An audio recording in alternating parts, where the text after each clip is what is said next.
Okay.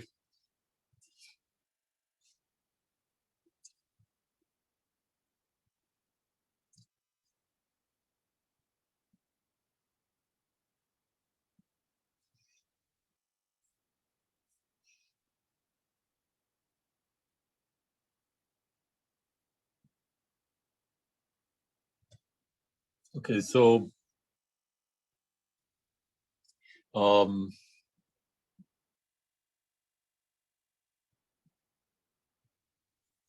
let's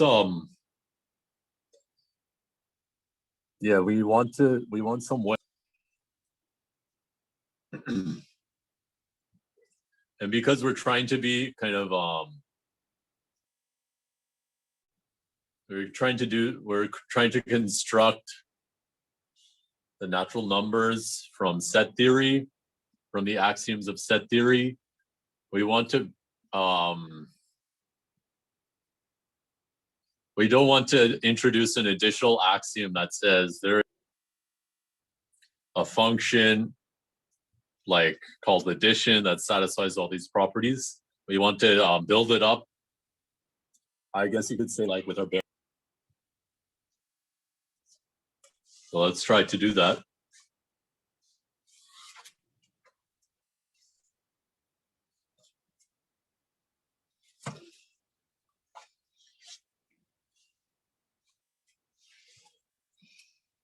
Okay.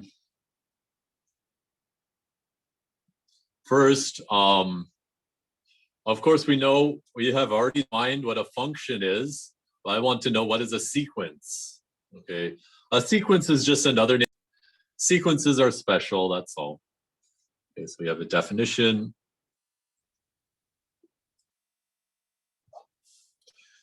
Okay, what is a sequence? A sequence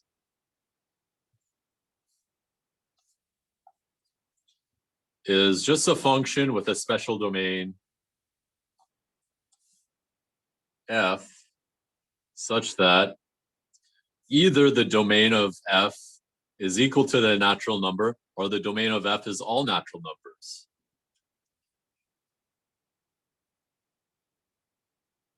Okay, just as a couple examples, we could have the sequence f0 equals, well, I don't want to use maybe like a0 equals 1, a1 equals 2, a2 equals 3.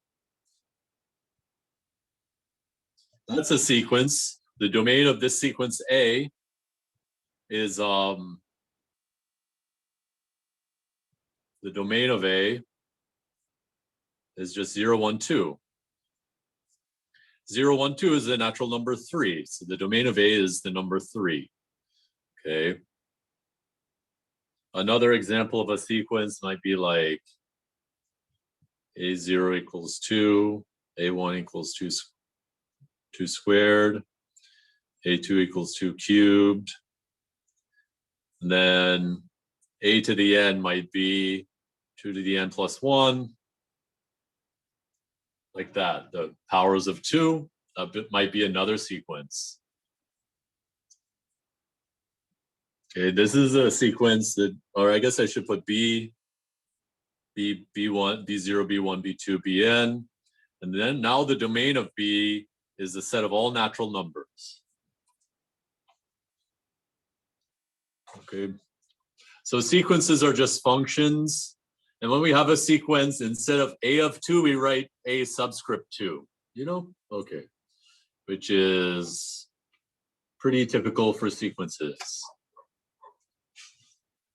Okay, and then these two different types of sequence, if the domain of f is a natural number, we say it's a finite sequence. If the domain of f is all of the natural numbers, we say it's an infinite sequence.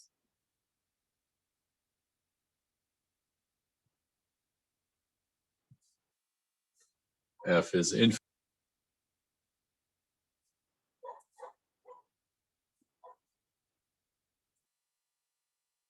Finite sequence and infinite sequence. Okay.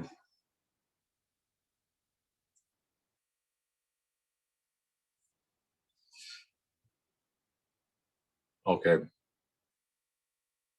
So that's what a sequence is. It's just another name for a function, but where the domain. Okay.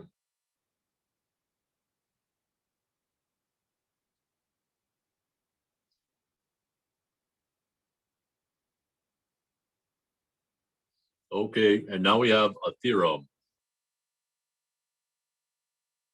And this theorem is stated very generally.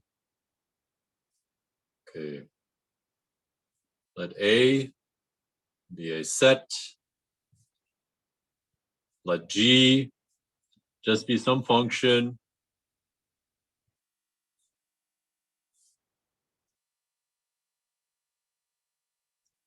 Okay. So G is a function, a natural number. You just get an element of A back. Okay. Then there exists a unique sequence F such that, so that means like the domain of F is a natural number. Yeah, the range of F is contained in A. And what does F have? What does F have? Well, like, oh yeah, I forgot to mention an assumption. Sorry. So A is a set, G is a function, and A is some fixed element of A. And our first condition on F is that F sub 0 equals F of n plus 1 is equal to G Fn combined with n for all n. For all natural numbers n.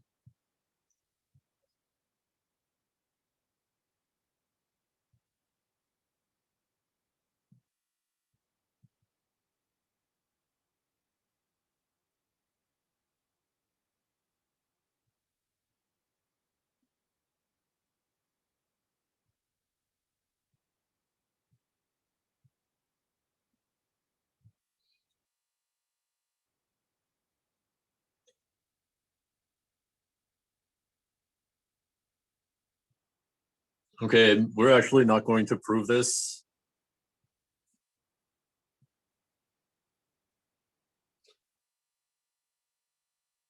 Okay.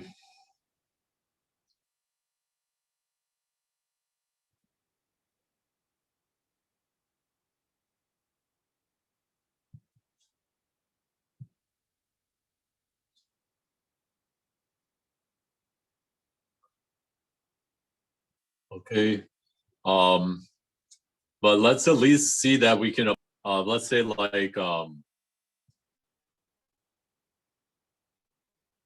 let's try and apply this theorem to construct like the factorial.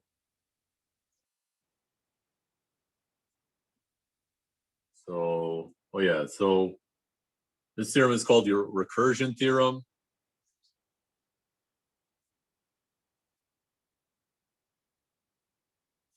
Use the recursion theorem to define n factorial. And the recursion theorem is this theorem.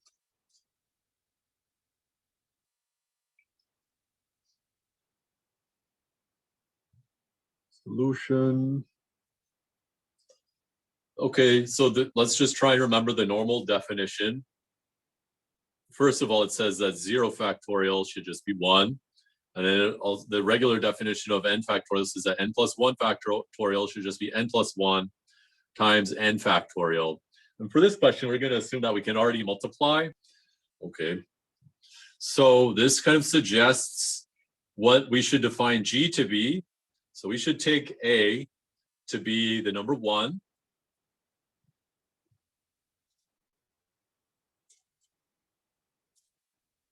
So first of all, the set A will just be the set of all natural numbers. Little a should just be the number 1 because that's what we want. We want, so F must be 0 factorial, which is 1. And then we want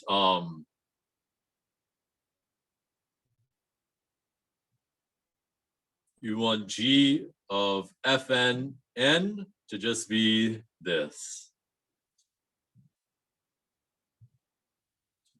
So we want g of fn with n should just be n plus 1 times fn. In other words, g of our function g should just be to do n plus 1 times the first entry. Okay, so let's define that and then show how we get function.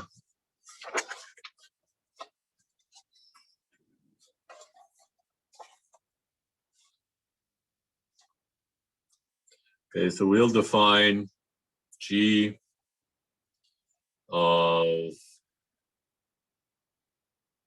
xn to just be n plus 1 times x for all x in the natural numbers and for all n in the natural numbers.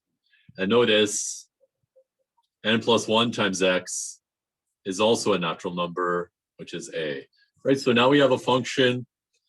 So g goes from a cross n to a. We have little a equals 1. So now there exists unique f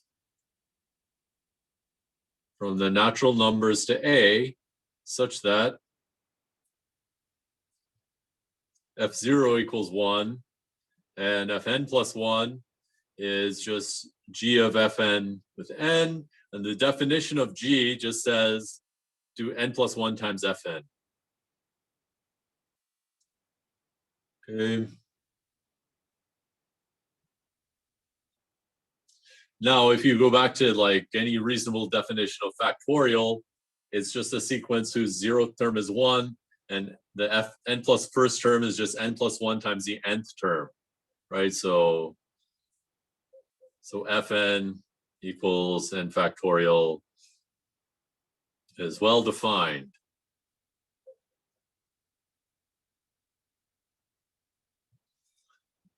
Okay. And I guess I just wanted to briefly mention, like, why does it matter if it's well defined? Well, like, whenever I have, in any other class, whenever I define something like the factorial, anything involving recursion, it usually involves mostly like hand waving to show it's well defined. You know, in any other class, this would be fine. Something like, well, 0 factorial equals 1, 1 factorial equals 1 times 1, 2 factorial equals 2 times 1, dot, dot, dot, n factorial equals n times n minus 1, dot, dot, dot, times 2 times 1, etc. Okay. And in any other class, you should be okay with that because it seems reasonable. And now we are kind of putting in the, I guess, the work or the pain to show that, you know, although all those dots, they weren't, it wasn't, I wasn't trying to mislead you. Everything can be resolved using this recursion theorem. Okay. Okay.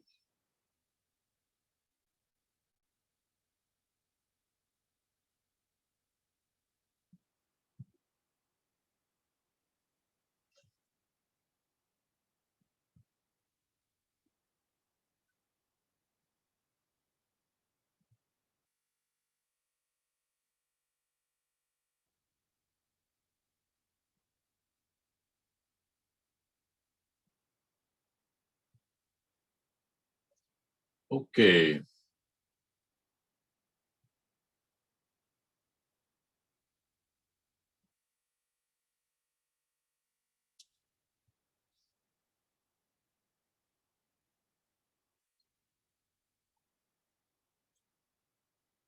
So now we want to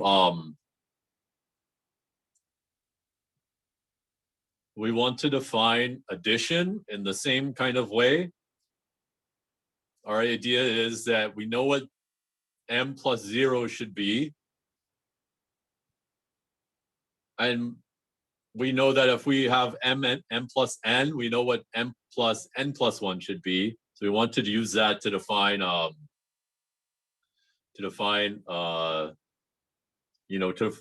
addition recursively. Okay, and actually to do that, actually the recursion theorem isn't quite enough. We need like a stronger recursion theorem.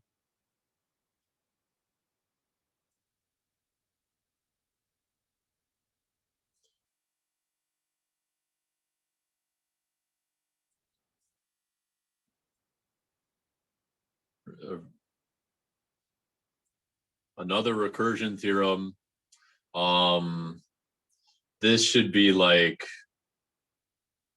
I'll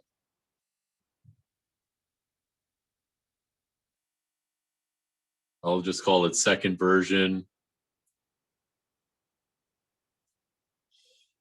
Okay.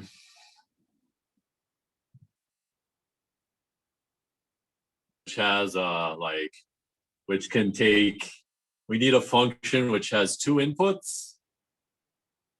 Okay. Okay.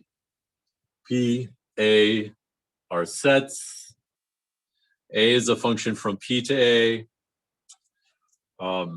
G is a function from A cross P, or sorry, it should be P cross A cross N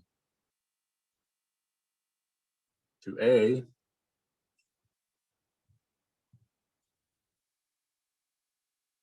Okay. Then there exists a unique function f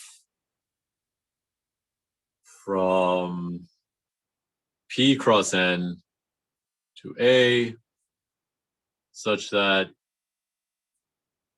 fp0 equals A of P 2 and fpn plus 1, well, that's just G of P of fpn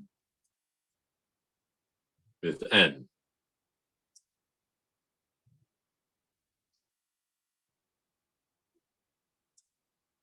Okay.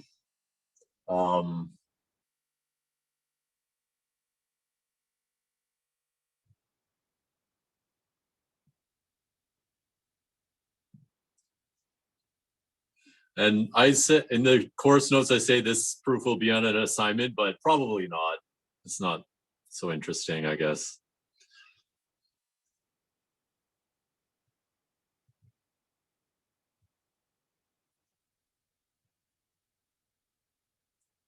Okay, but let's apply this recursion theorem to construct addition.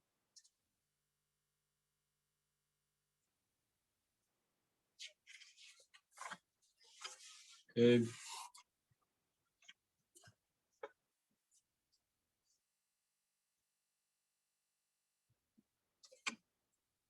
Okay, so we get another theorem.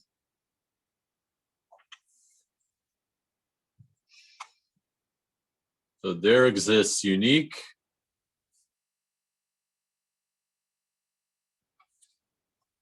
function plus from n cross n to n such that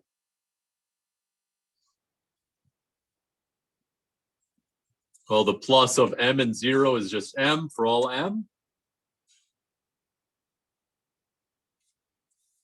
And 2, the plus of m and n plus 1, well, that's just the sum of m and n plus 1. This means like the plus 1 that we know already, meaning,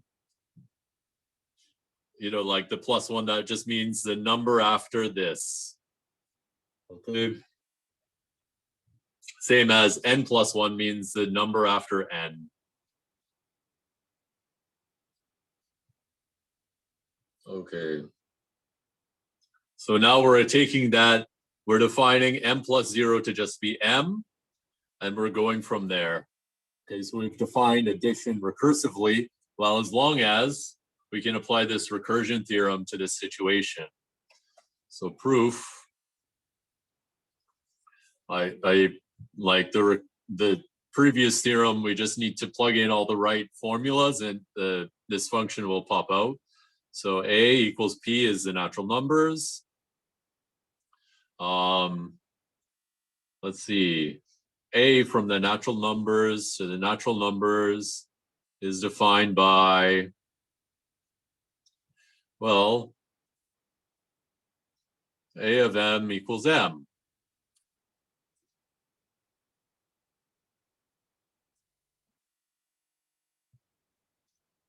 Okay.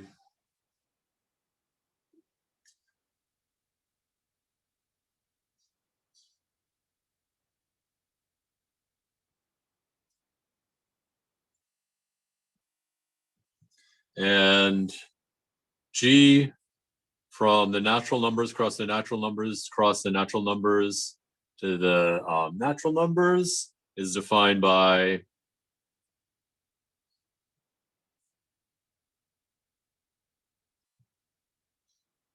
G of P xn should just be A plus 1 or X plus 1. Okay.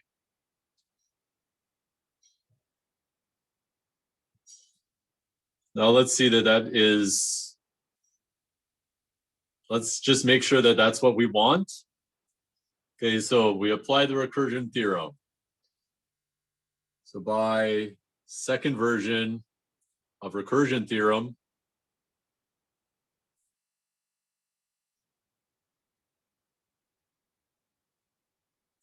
what do we get? There exists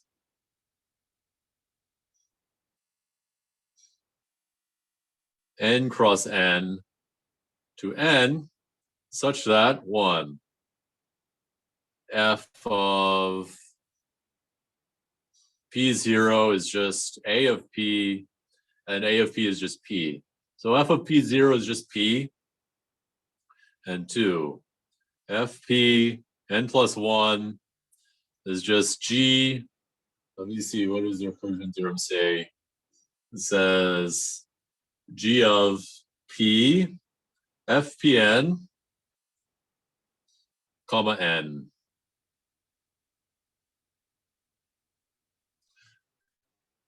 And then what does our function g say? Well, it says take these, if you input these three, just do x plus 1. So it's just f.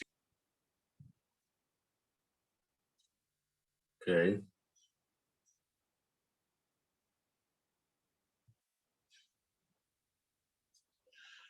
Now notice if I just replace the symbol f with a symbol plus, I get my function from n cross n to n, which satisfies m plus 0 equals m, and m plus n plus 1 equals m plus n plus 1. Okay, so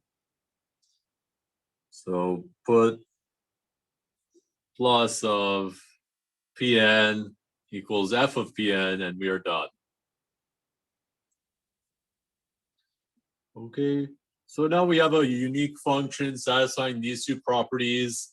M plus 0 equals m, m plus n plus 1 equals m plus n plus 1.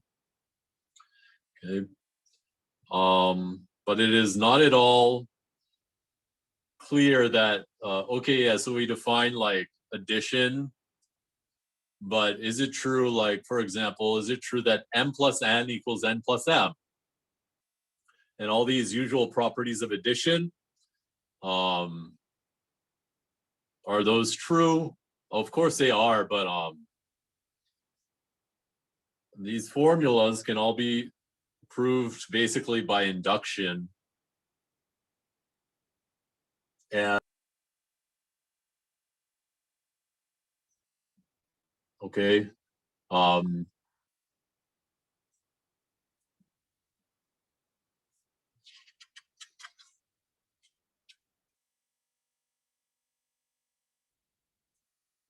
Okay.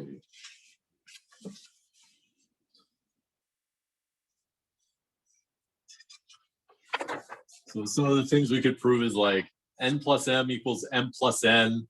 We would want to show that like n plus n plus k, like we would want to show associativity. We'd also want to do things involving inequalities. Like if a is less than b, then a plus c is less than b plus c, stuff like that. Let's see. And then after that, we would have to show like define multiplication, prove multiplication is well defined, prove like all the things like the distributive law and everything.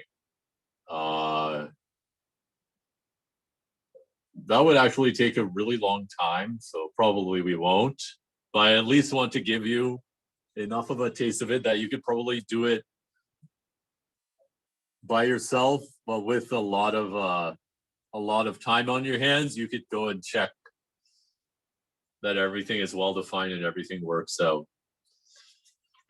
Okay, so I just want to give you an example which would show you how to proceed, kind of. Okay, so let's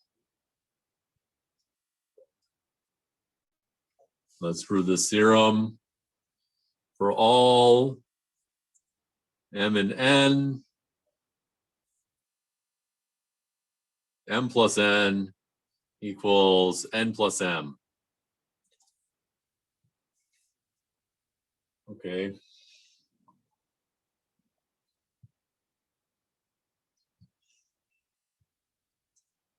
So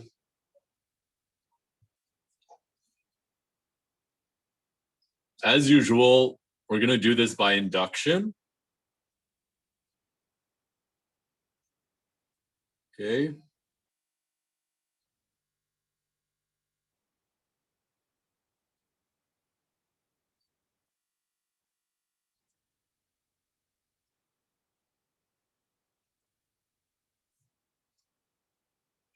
So P of n, this is going to be the statement that for all m, n plus n equals n plus m.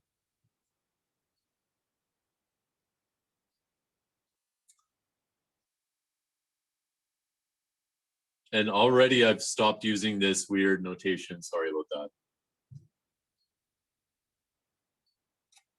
Okay, so let's do the base case and then we'll take a break and come back and do the rest.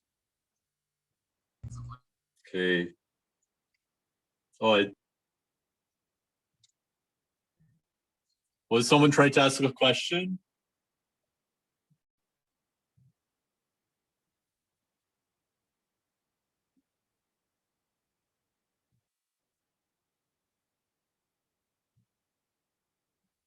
Okay, if you have a question, just interrupt me. Oh, no problem.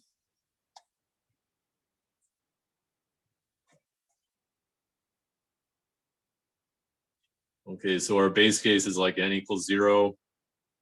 So we just have to show that m plus 0 equals 0 plus m. Okay. Well, now we want to prove a statement for all natural numbers. We need to do an induction inside our induction. Okay. So we proceed. That's totally fine. We proceed by induction. Maybe Q of n, or sorry, Q of m is the statement that m plus 0 equals 0 plus m. Okay. Here the base case is that 0 plus 0 equals 0 plus 0. That's automatically true. I've just written the same thing twice, so of course that's equal. Okay, now the induction hypothesis. Assume m plus 0 equals 0 plus m. And we have the induction step. Okay.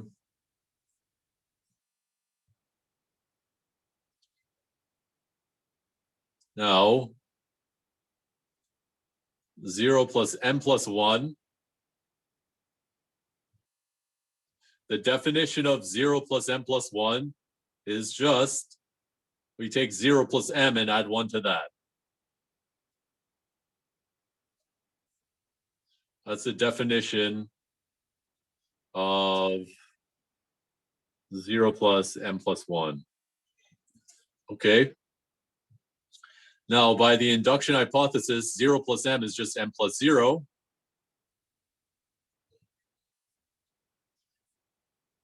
Induction hypothesis. And m plus 0, the definition of addition says that m plus 0 is just m. We get m plus 1. And again, the definition of addition says that m plus 1 plus 0 is just m plus 1.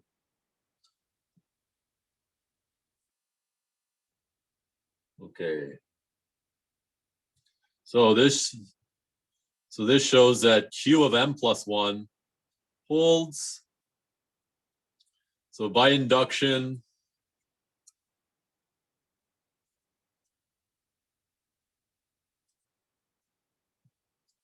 zero plus m is m plus 0 for all m.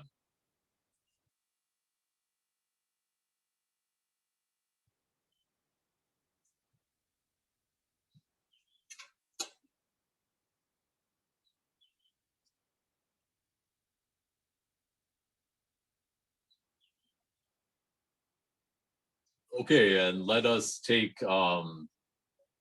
just another 5-minute break. Or maybe it's better to take, let's break until 4:20. Yeah, just in case. I think that's good. Okay, so yep, see you guys soon.